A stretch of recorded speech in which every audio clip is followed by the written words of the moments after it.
Here we go. Steve Yzerman's walking up to the stage. We're going to be quiet here as we listen to it. You know, they asked me to go up on the stage, but they couldn't pay my appearance fee. Yeah, well, they're like, we saw what happened to Carey Price. We can't have that happening to you, too. Yeah, that's right. What do you mean? I haven't tried drafting Bowen Byram. I'd take Zach Benson. They're like, we said Dalibor Dvorsky. Like, doesn't matter. Them's the rules. The pick is in. All right. Oh, boy. Wow, I'm actually, like, very anxious about this. Yeah, same. I can't look at anything Prediction, right now. go. Prediction. Dvorsky. Benson. Danielson. Oh, David Poyle. I'm saying Danielson. Here we go. Poor Stevie cut himself shaving today. Hey, who among us? He bleeds. Nate Danielson. I was right. Uh-oh. Okay, Nate Danielson, the pick.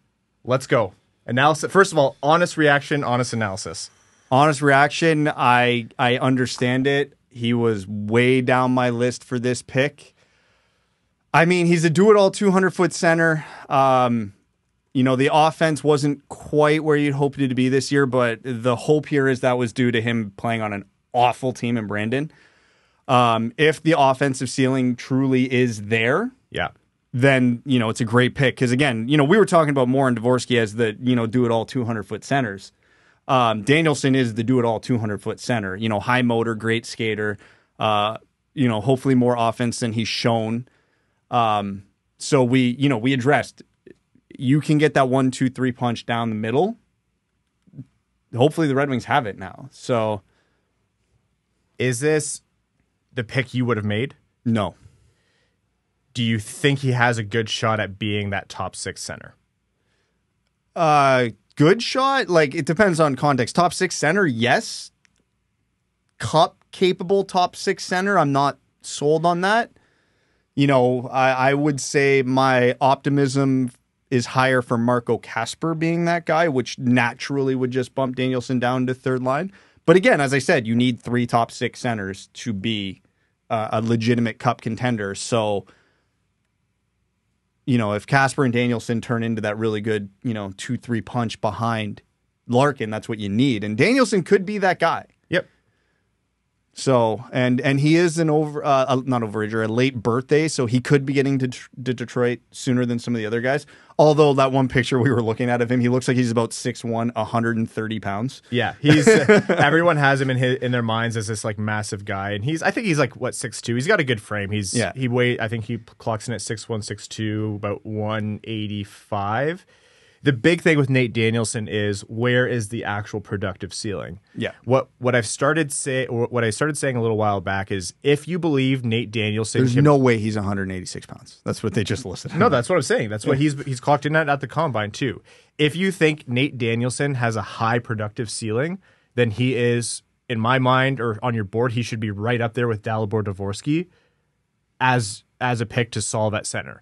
This is the Red Wings drafting for positional need, like we were talking about before, and like you just said, Brad. They are picking a centerman to have that 1-2-3 punch. Larkin, Danielson, Kasper, and you mentioned Danielson could be ready a little bit sooner. We'll see. If he is as productive as they hope he is, then you do take him top 10. The questions are around what his top end production is. But in my mind, if you're walking away with a guy who is in all situations 200-foot center who could have untapped offensive potential, is he my favorite pick? No. Would he be the pick that I would have made there? No. Is he perfectly justifiable and one that I'm actually happy and excited for? Yeah, quite honestly, yeah. I'm very happy they went center, not defense here. Yeah, he wasn't to start. I will say, I had to go back and watch a lot more of Danielson, but I do like his game, and I do think that if they have a belief in him as a player, then he could turn out. You only make that pick if you think his offensive ceiling is high because of the players who are around him. Well, on the upside, and I made this joke in a previous episode. It's worth mentioning. Nothing has ever went wrong with the Red Wings picking out of the Western Hockey League at 9. No bad history. Explain the joke, Brad. Michael Rasmussen was a 9th overall pick out of the Western Hockey League, and though we are very thrilled with Rasmussen's development over the last 2 years, that is still largely a pick that leaves you wanting. Yeah. Rasmussen is not a top 20 pick in a redraft, and hopefully Danielson doesn't follow the same path. Yeah, I don't know. There's a lot of potential here. The good thing about Danielson that I don't think anybody can argue, he's a very high floor guy. Like, I don't see him being any less than a third-line center in the NHL just because of the skating, the compete, the 200-foot game. Again, for me, it's just a question of ceiling. I don't think he has first-line potential, which there were players available that I think have first-line potential. He's definitely got second-line potential, second-line center. I think his range of outcomes is smaller than a lot of players, but again, that's because of the high floor. To me, he's a second or a third-line center. Which is, I think, what the Red Wings need. There were two centers available who I think have higher ceilings and just as high floors, which is fair. That's the reason I'm not doing backflips right now. It's not that I don't like Nate Danielson. I really do like Nate Danielson, and I said that on a previous episode. It's just I felt there were picks available with higher ceilings of players who are in the same mold as a Nate Danielson. And we talked about it earlier on the stream, and it's probably worth mentioning. The Red Wings do not have a good history with the North American scouting group in the first round. They just don't. They have not hit on a first-round pick in North America since Larkin in 2014. That was 9 years ago. 14 or 15? Larkin was 2014. It's been 9 years. You know, Costa, there's still a chance. And goalies are different, so that's almost a different category. Svechnikov, you can argue, didn't pan out due to injuries more than anything else. But yeah, Cholowski was a whiff. Zadina was a whiff. Rasmussen was a pretty big miss relative who was available at the time. And, you know, some of these picks too, like with Rasmussen and Cholowski especially, it's not like they were consensus picks. With Zadina, he was like the guy at 6. Nobody was questioning it. The whole league agreed on it. But like Rasmussen was a reach. Cholowski was a bit of a reach. And they were misses. And Danielson's a reach. You're hoping history doesn't repeat itself here. So, you know, putting to the forefront again, Danielson wasn't my preferred pick at all. I don't think Danielson was a reach. I think he was a thin range. Well, reach relative to our boards. Yes. Evan, your reaction on Nate Danielson. Well, first and foremost, I had Nate Danielson at 15 on my board. And I saw him much lower in terms of away from 1 on a lot of other boards. I'm not a big Nate Danielson guy. Oh, wait, I should look in the camera, right? I'm not a big Nate Danielson guy. You know, he was the captain of the Brandon Wheat Kings, which means something. I see a lot of his offense coming off the rush, and just a heads up, the Red Wings don't play great rush offense. Mind you, you know, maybe there's more to see out of Nate Danielson's game with a little bit more structure. Like the Wheat Kings were terrible this year. So, you know, playing in a more structured environment at the next level, maybe that will unlock a bit of his game. You know, he's got lots of tools. Overall, what's his ceiling? I don't think it's higher than a lot of the guys who are still remaining on the board ahead of him. Honest reaction, I don't totally love the pick. I see him as, you know, ceiling. I think he could be, if the stars align, I think he could play second line center. Saying the stars align never really happens. I hate to say it, but I think he's probably would end up as a bottom 6 center. You think bottom 6 center? I don't totally see it in a lot of the highlight packages I watched of him. He's got a lot of the tools. Can he take it to the next level? I'm not totally convinced, obviously, just yet. And obviously, given some of the talent that was on the board ahead of him, where the consensus had him ranked, I'm not a huge fan of the pick. Yeah, I've said it a couple times now, wasn't the preferred pick there for me. Wanted one of Dvorsky or more than anyone else, but as we mentioned, Danielson was very much within that realm of possibilities. Personally, I like the pick because it solves the center problem. Does it? Yeah, I think so. Because hold on, I'm gonna step in here on phrasing. This doesn't solve anything. This has the potential to solve. Yeah, okay. The entire draft. If they took Oliver Moore, you could make the same argument. No, you absolutely could. With less, I'd say it with higher certainty, less zeal. Yeah, but because Because there's a chance here, and not a high chance, but there's a chance that Marco Kasper and Nate Danielson just peak as third-line centers. I don't think that's going to happen. I think both of them have higher ceilings like that, and I think they're both likely to get closer to that ceiling. But it's well within the range of possibility, and then we're sitting here in 5 years wondering who the hell the Red Wings second-line center is. Now, odds, Dick, based on what I know about the players and the odds of one of them panning out, I don't think that's going to happen. I think between Kasper and Danielson, one of them is going to be that second-line guy. Not a lot of natural goal scoring on this team still, though. That was going to be what I was getting to. So I like the Danielson pick for the purpose of it solves something of positional need for Detroit where they get another kick at the can as a guy who could be a middle six or a second-line center behind Dylan Larkin. Do I think there were guys with first-line center upside there? Yes, but no, I can't. That would have been fringe. Like, I really liked Oliver Moore. I really liked Dalibor Dvorsky. I'm just saying Oliver Moore's still on the board. And here's the thing. Oliver Moore could be there at 17. Zach Benson could be there at 17. You want that first-line talent. They're still probably going to draft someone who you could say could have first-line talent at 17. But I've said, Detroit, I said earlier in the stream, Detroit needs more than just Larkin, Kasper, and who knows what else at center, because that is not a center core that can take you to a competitive deep cup run. Danielson, we'll see the kind of player that he is. I think you're right, Evan. There's an outcome here where he is just an everyday bottom six center, but what I've said from the moment we started covering Danielson a little bit more intently was if you think he has more offense to his game, that should rocket him up lists because he does everything else. And he plays the kind of game that Detroit's looking for, and he fits into the system. So I'm not going to sugarcoat this. Not my favorite pick. Wouldn't have been the guy I picked there. Probably wouldn't have been the third or fourth guy I picked there. But this is a wide open draft, and it was to be expected that it was going to be any one of a dozen guys, and that's what it was. And quite frankly, I don't think Danielson's ceiling is low. I think if you can say comfortably that there's an okay chance that he could be a second line center, that is a great outcome for 9th overall. So it's a middle of the road pick for me. Not sexy, not the one I would have made, but I could absolutely see it. Okay, let's do it this way. Let's go Danielson. Let's go Axel Sandin Pellikka. Let's go Danielson first. We'll do a little bit of a repeat of the profile, the player, how you felt about the pick, honestly, and where he fits into the lineup. He's a guy.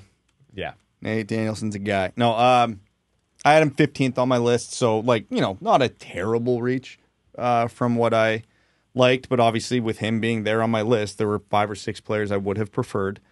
But Nate Danielson is if you had to just have an Etch-a-Sketch and Steve Yzerman tell you his type of player, you would have drawn Nate Danielson. 200-foot, good skater, high compete. Was the one thing I don't think we mentioned, he was, despite being only 18, the captain of the Brandon Wheat Kings. I mentioned it. Did you? Yeah. So he's got those intangibles that teams like. There's nothing to not like about his game. The only question is, what is the offensive upside? Yeah. Was his totals where they were because that's just what he could do, or was it because he was on an awful team? Both are equally likely.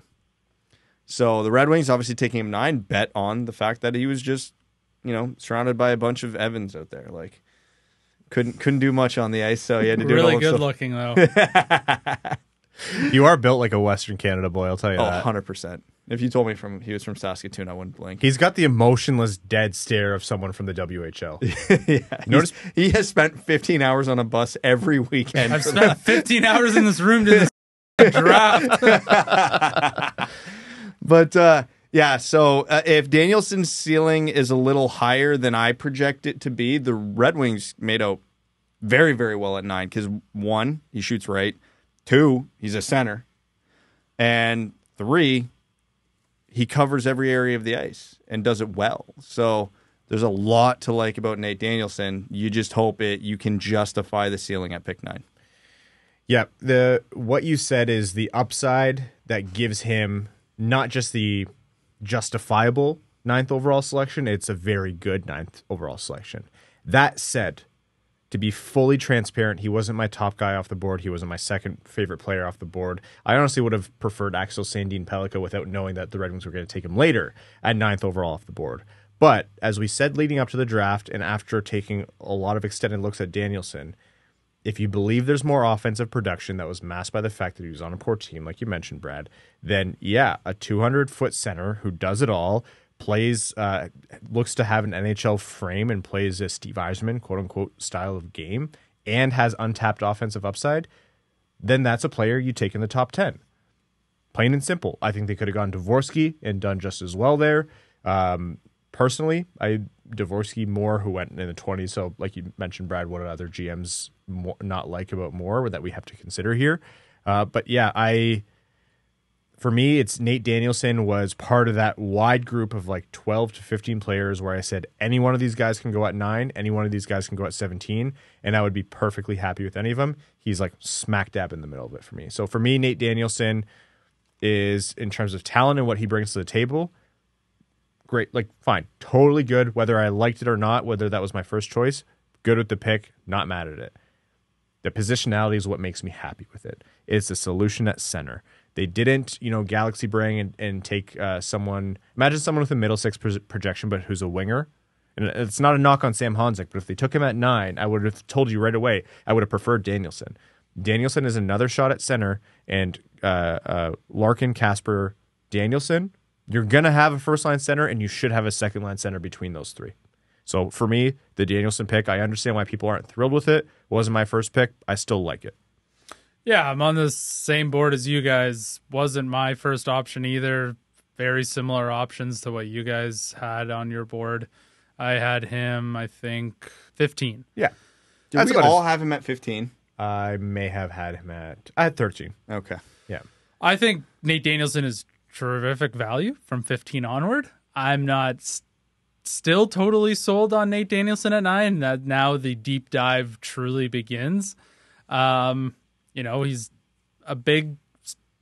he likes to gear it up and play the puck off the rush, a la Dylan Larkin when he came into the league. He would just wind it up from behind the net and just go like hell.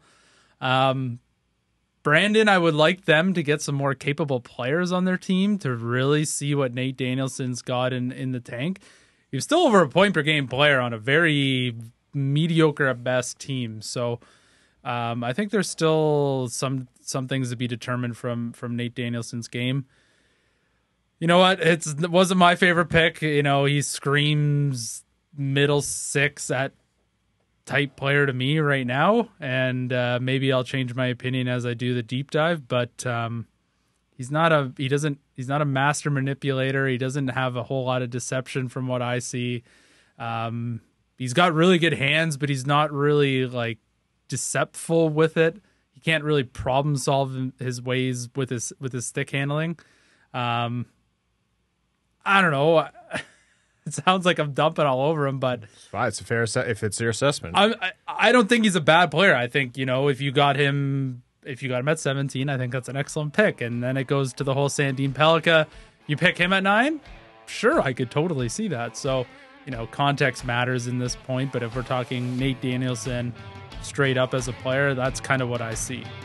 Thanks for tuning in to the Winged Wheel Podcast. Be sure to check out wingedwheelpodcast.com, where you can subscribe to the show on iTunes, Spotify, or wherever you get your podcasts. You'll also find links to other ways to support the show, such as Patreon, official podcast apparel, and more. And don't forget to follow the show on Twitter at Winged Wheel Pod. And of course, the hosts at Brad Crisco, at Ryan Hanna WWP, and at Hockeytown Evan.